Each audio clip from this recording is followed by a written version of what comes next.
अगर आप भी चाहते हैं एएम फिल्म प्रोडक्शन का ऑडियो वीडियो सबसे पहले आप तक पहुंचे, तो लाल बटन को दबा के चैनल को सब्सक्राइब करें और साथ में बेल आइकन को दबाना ना भूलें।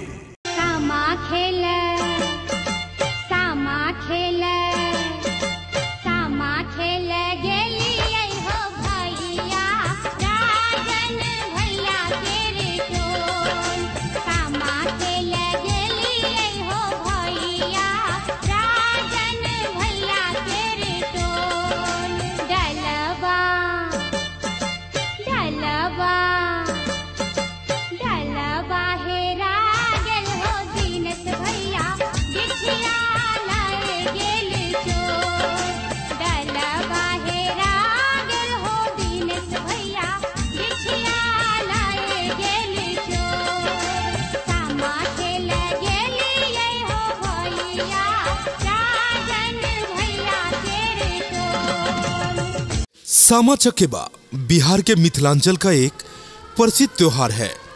भाई बहन के बीच घनिष्ठ संबंध को दर्शाने वाला यह त्योहार नवंबर माह में मनाया जाता है। इसका वर्णन पुराणों में भी मिला है। कहते हैं कि सामा कृष्ण की पुत्री थी, जिन पर अवैध संबंध का गलत आरोप लगाया गया था, जिसके कारण सामा के पिता कृष्ण ने गुस्से में आकर उन्हें मनुष्य पक्षी बन जाने की सजा दी थी। लेकिन अपने भाई चकेबा से प्रेम और त्याग के कारण वह पुनः पंछी से मनुष्य के रूप में आ गई। शाम होने पर युवा महिलाएं अपनी संगी सहेलियों की टोली में मैथिली लोकगीत गाती हुई अपने अपने घरों से बाहर निकलती है। उनके हाथों में बांस की बनी हुई टोकरियां रहती है। टोकरियों में मिट्टी से बनी हुई सामा चकेबा की मूर्तियां, पंछियों की मूर्तियां एवं चुगला की मूर्तियां रखी जाती है।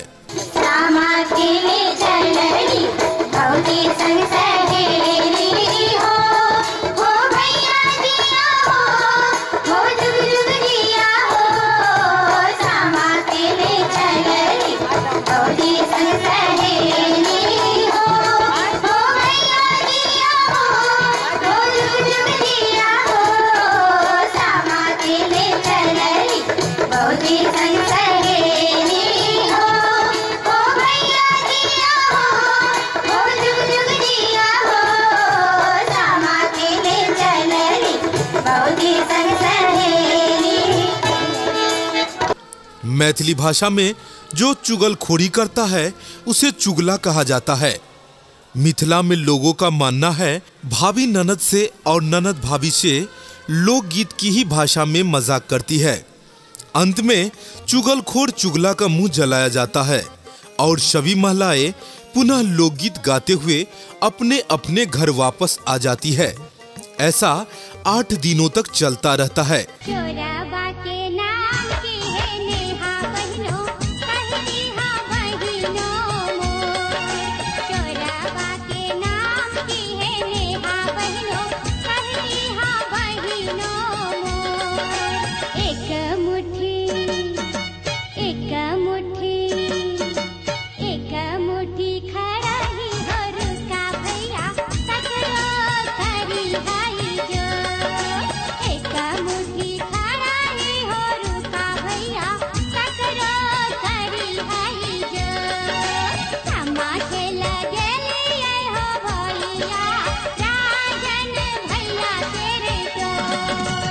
सामा चकेबा का उत्सव मिथिलांचल में भाई बहन का जो संबंध है उसे दर्शाता है। यह उत्सव यह भी इंगित करता है कि शरद दिनों में हिमालय से रंग बिरंगे पंछियां मिथिलांचल के मैदानी भागों में आ जाते हैं। पहले महिलाएं अपने हाथों से ही मिट्टी की सामा चकेबा बनाती थी।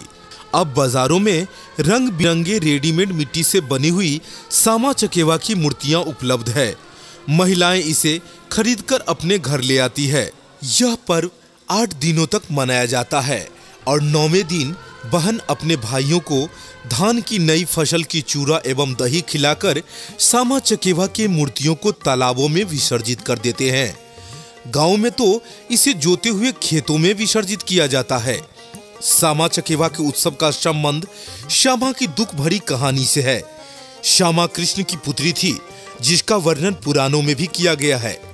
कहानी यह है कि एक दुष्ट चरित्र वाला व्यक्ति ने एक योजना रची। उसने सामा पर गलत आरोप लगाया कि उसका अवैध संबंध एक तपस्वी से है। उसने कृष्ण से यह बात कह भी दी। कृष्ण को अपनी पुत्री श्यामा के प्रति बहुत ही गुस्सा आया। क्रोध में आकर उसने सामा को पंछी बन जाने का श्राप दिया।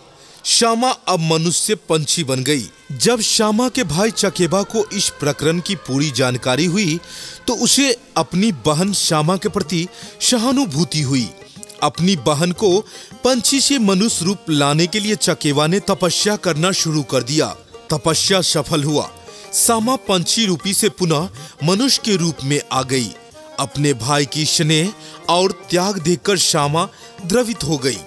वह अपने भाई की कलाई में एक मजबूत धागा राखी के रूप में बांध दी। उसी के याद में आज बहनें अपने भाइयों की कलाई में प्रतिवर्ष बांधती आ रही है।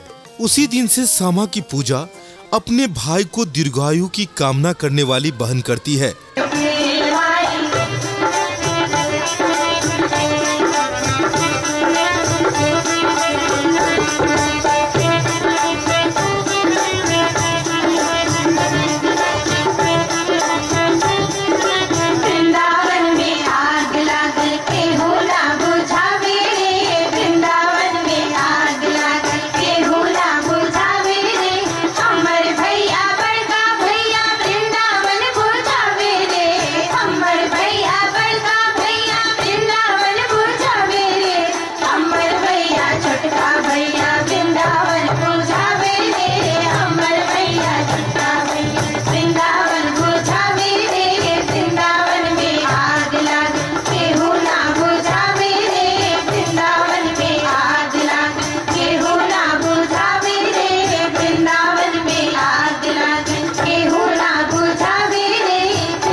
यह लोक पर्व मिथिलांचल के महत्व पर्वों में से एक पर्व है। सामा चकेवा का उत्सव पारंपरिक लोक गीतों से जुड़ा हुआ है। यह उत्सव मिथिला के प्रसिद्ध संस्कृत और कला का एक अंग है, जो सभी समुदायों के बीच व्याप्त सभी बाधाओं को तोड़ता है। तो दोस्तों, यह वीडियो आपको कैसी लगी? अगर अच्छी लगी हो तो प्लीज इसे लाइक शेयर करना ना भूले और इसी तरह के ढेर सारे वीडियो देखने के लिए हमारे YouTube channel AM film production by Deepak Deewana को सब्सक्राइब करें, ताकि नई नई वीडियो आप तक सबसे पहले पहुंचे। जय मिथिला, जय मैथिली।